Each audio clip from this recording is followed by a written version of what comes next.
Hello 11th class.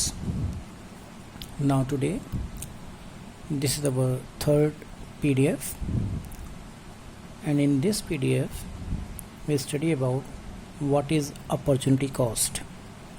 In last PDF हम लोगों ने देखा था कि पीपीसी कर्व क्या होता है और पीपीसी कर्व की प्रॉपर्टीज़ पढ़ी थी, एजम्पशंस पढ़े थे। PPC curve production possibility curve जो होता है 3 नेम से जाना जाता है। तो वो तीनों नेम थे आपके production possibility curve, production possibility frontier. तो इस प्रोडक्शन पॉसिबिलिटी जिसकी ये शेप होती है, आपने देखा ही होगा डायग्राम में पिछले पीडीएफ में। इसकी प्रॉपर्टी मैंने आपको बताई थी कि डाउनवर्ड स्लोप करता है, इसकी शेप कॉनकेव होती है। तो ये मैं अब आपको बताऊंगा इसकी शेप कॉनकेव क्यों होती है और ये हमेशा डाउनवर्ड स्लोप क्यों करता है, और इसके साथ ही हम कॉस्ट भी पढ़ेंगे कि व्हाट इज़ अपॉर्चुनिटी कॉस्ट। चलिए सबसे पहले definition. Opportunity cost, it is the cost of shifting resources from one use to the other. It is equal to the loss of output is use one when resources are shifted from use one to use two. जब हम किसी एक goods का production कर रहे होते हैं जिसे हम यूज़ वन बोलेंगे, या हम इसको अपॉर्चुनिटी वन भी बोलेंगे। ओके, तो इसलिए कंफ्यूज मत हो ना, अपॉर्चुनिटी वन हो, यूज़ वन हो या गुड वन हो, इज द सेम थिंग। तो हम किसी एक गुड्स का प्रोडक्शन कर रहे हैं, नो प्रॉब्लम, सारे रिसोर्सेज हमने वहीं अप्लाई कर रखे हैं, नो प्रॉब्लम। पर जब हम किसी दूसरे गुड्स का प्रोडक्शन, सेकंड गुड का प्रोडक्शन भी करते हैं उस फर्स्ट गुड के साथ, तो हमें डेफिनेट सी बात है अपने कुछ रिसोर्सेज को सेकंड गुड के प्रोडक्शन पे शिफ्ट करना पड़ता है, क्योंकि रिसोर्सेज आर लिमिटेड।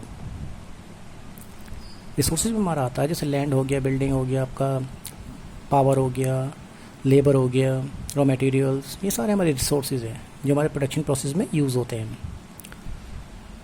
अब आता है अपॉर्चुनिटी कॉस्ट क्या होती है। तो जितने रिसोर्सेज हमने शिफ्ट किए हैं यूज़ वन से यूज़ टू पर, किस लिए करें? क्योंकि हम प्रोडक्शन अब फर्स्ट गुड्स के साथ साथ सेकंड गुड का प्रोडक्शन स्टार्ट कर रहे हैं, तो हमें रिसोर्सेज शिफ्ट करने पड़े।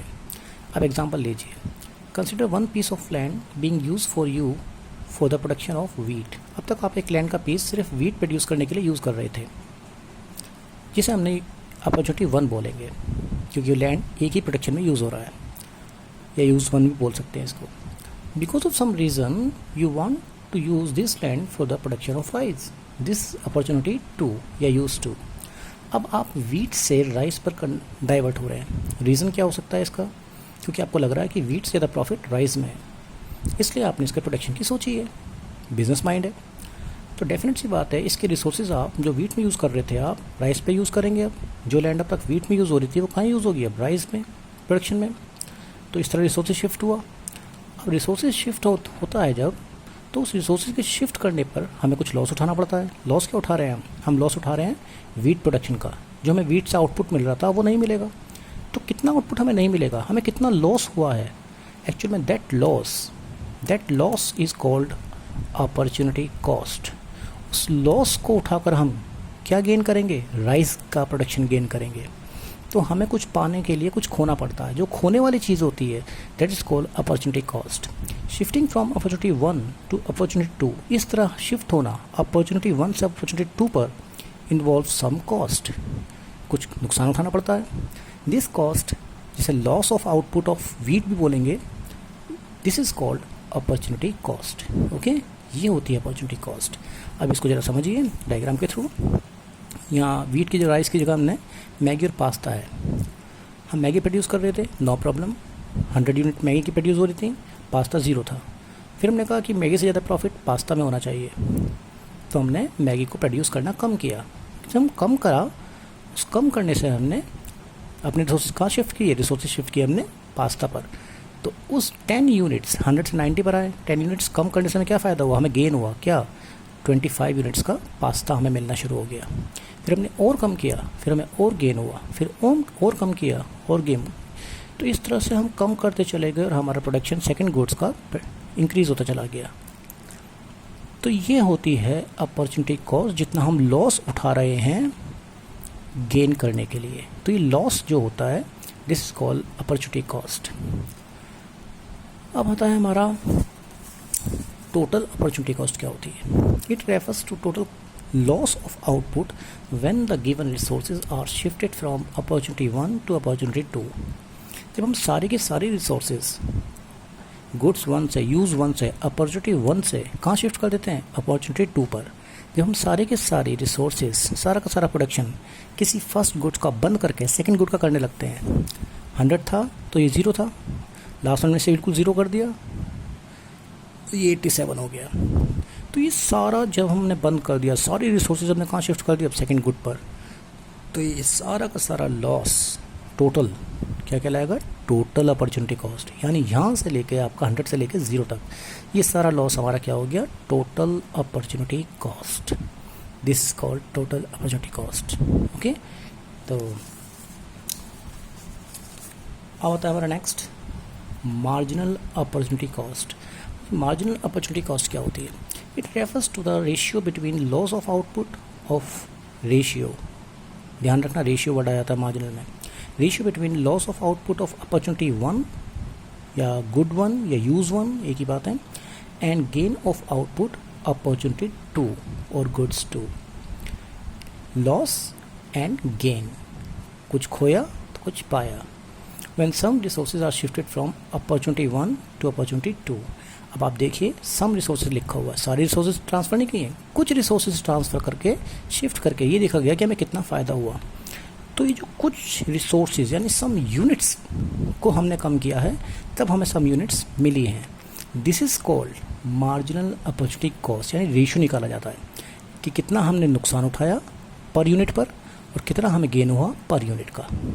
इसी मार्जिनल अपॉर्चुनिटी कॉस्ट को शॉर्ट में बोलते हैं MOC, और इसी को बोलते हैं हम marginal rate of transformation MRT। तो MOC MRT में कंफ्यूज मत होना, दोनों सेम चीज़ होती हैं। तो मार्जिनल अपॉर्चुनिटी कॉस्ट को डायग्राम के थ्रू समझते हैं। चलिए, marginal opportunity cost, marginal opportunity cost of producing more pasta. जब हमने मैगी को 10 यूनिट्स कम किया तो हमें 0 से 25 का गेन हुआ पास्ता का। तो 10 से इफेक्ट कितने का हो रहा है, 25 का। तो लॉस को हमेशा ऊपर रखते हैं, ये रखा हमने 10, और गेन को हमेशा नीचे रखेंगे 25 और डिवाइड कर देंगे, जो निकल कर आएगा that is called marginal opportunity cost. ऐसे हम हर चेंज पर लॉस को ऊपर रखेंगे, गेन को नीचे रखेंगे और हम डिवाइड करते चले जाएंगे, तो हमारा मार्जिनल अपॉर्चुनिटी कॉस्ट निकलता चला जाएगा। ये हमेशा राइजिंग फॉर्म में होता है, यानी मार्जिनल अपॉर्चुनिटी कॉस्ट हमेशा राइज करेगी तभी इसकी शेप कॉनकेव बनेगी PPC की।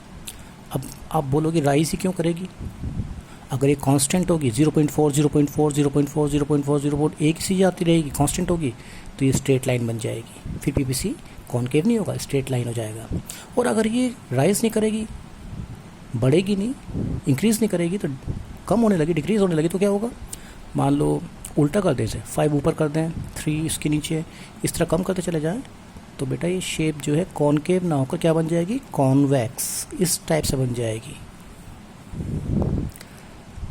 मगर ऐसा होता नहीं है, क्योंकि जब भी हम प्रोडक्शन किसी चीज़ का करने की सोचते हैं तो प्रॉफिट अर्न करने के लिए करते हैं। जब भी हम शिफ्ट करेंगे रिसोर्सेज तो फ़ायदे के लिए करेंगे, नुकसान के लिए कोई शिफ्ट नहीं करेगा कभी। तो इसलिए हमेशा ये राइजिंग फॉर्म में ही होगा, बढ़ते हुए क्रम में। ठीक है, तो ये ऐसे निकलती है हमारी मार्जिनल अपॉर्चुनिटी कॉस्ट। इसे ध्यान से देख लो, आपको ये टेबल मिलता है, इस टेबल के थ्रू आपको मार्जिनल अपॉर्चुनिटी कॉस्ट निकालनी पड़ती है, और फिर आपको इन दोनों गुड्स को ग्राफ पर दिखाना पड़ता है। हमेशा जो सेक्रीफाइस कर रहे हैं यूनिट्स, हम जो कम कर रहे हैं उसको हमेशा हम वाई एक्सिस पर दिखाएंगे, और जो इंक्रीज़ कर रहे हैं हम उसे हमेशा एक्स एक्सिस पर दिखाएंगे। और इस तरह आप देखेंगे मार्जिनल अपॉर्चुनिटी कॉस्ट कहाँ है, ये है मार्जिनल अपॉर्चुनिटी कॉस्ट कि BS कम करने से हमें क्या मिला, SC। तो जब तक हम कम नहीं करेंगे हम आगे नहीं बढ़ेंगे, हम कम नहीं करेंगे हम आगे नहीं बढ़ेंगे। तो इसलिए हमें नीचे की तरफ आके फिर आगे बढ़ना पड़ता है, नीचे की तरफ आकर आगे बढ़ना पड़ता है। इसलिए इसकी जो शेप होती है PPC की, वो कॉनकेव होती है और डाउनवर्ड स्लोपिंग होती है। डाउनवर्ड स्लोपिंग क्यों, क्योंकि नीचे आके हम आगे बढ़ रहे हैं। तो ये वजह है इसकी प्रॉपर्टी कि एक डाउनवर्ड स्लोपिंग होती है और कॉनकेव होती है। ओके, और ये होती है हमारी मार्जिनल अपॉर्चुनिटी कॉस्ट। एक 20S से लेकर SC, ये जो चेंजेस आ रहा है, ये लॉस, इतना लॉस उठाकर इतना गेन मिला, इन दोनों का रेशियो ही हमारा मार्जिनल अपॉर्चुनिटी कॉस्ट होता है, और ये टोटल हमारा टोटल अपॉर्चुनिटी कॉस्ट है। ओके।